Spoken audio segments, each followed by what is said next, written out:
creator of Cyanimations does not want to pursue a career in art. No. This bugger wants to be a teacher. So as part of my grade 12 classes, I took a co-op class. For those of you who don't know what that is, it's a class where you spend time in the workplace you plan on going into the future, so you get an idea of what it will be like. So if you wanted to be a nurse, you would crash down the doors of the hospital and then find your nurse and be like, "Teach me the ways of the nurse." So for my co-op class, I went to my old middle school, and I got to help out around the classroom with Mr. R.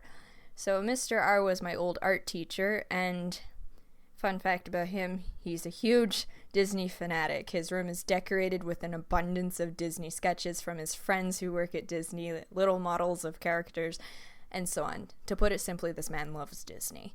So I was with one of the grade 8 homerooms, and I got to spend a lot of time with them, and when I first got there, they misheard my name, and I earned myself the nickname of Siren instead of my actual name, Cyan, and they called me that for the whole year. Good times.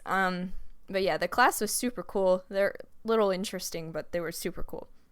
So, on to some stories. So near Christmas, the students were doing their Christmas art projects, and everything was fine and dandy until Mr. R brought in the glitter. And since he doesn't use his actual desk, he put all the glitter there, but that's where I normally sit. And this would have been fine, but imagine glitter around middle schoolers. It just doesn't stay in the bottle. It goes everywhere.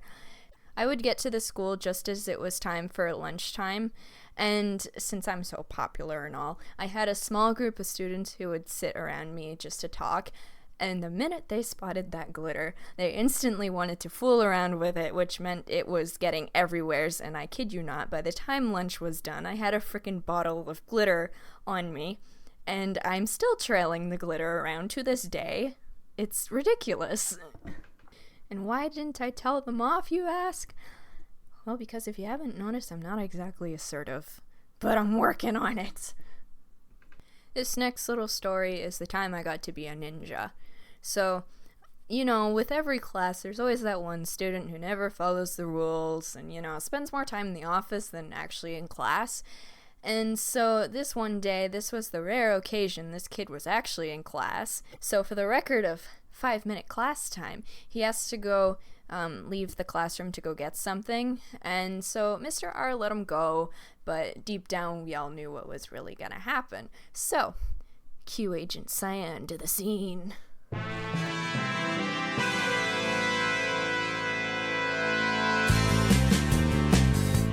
So I got to ninja my way around the school, hunt down this class jigger, and make sure he got back to class. Ever so awkwardly, I told him off when I found him, and I could tell he didn't take me seriously, but it was still a brave moment. I am still proud of myself to this day. God, what is wrong with me?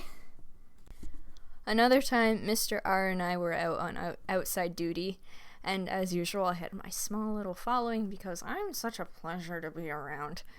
Actually, a little side story. There was this one time there was a substitute teacher I was outside with, and so one of the kids that really likes to hang around me decided to drag me around the playground and introduce me to all her friends, which I kid you not was the whole school. So that was fun. Back to the story. So we were out on outside duty, and you know, everything's fine and dandy. It's a little cold because hey, it's Canada. So after duty, we went back inside, and when we got to the class, there was a huge chocolate milk explosion, and it was everywhere. And it wouldn't have been half bad had it not got all over Mr. R's art. And man, was he pissed. He was so pissed that when the homeroom had class that afternoon, he made them write a whole paragraph on the whole situation. So yeah, that's my stories. I had to record this like a bajillion times because every time I listened to it, I sounded like I just like revived from the dead, and I probably still do sound like a revived from the dead, but this is the final recording. I'm done. I hope you guys enjoyed it. Goodbye.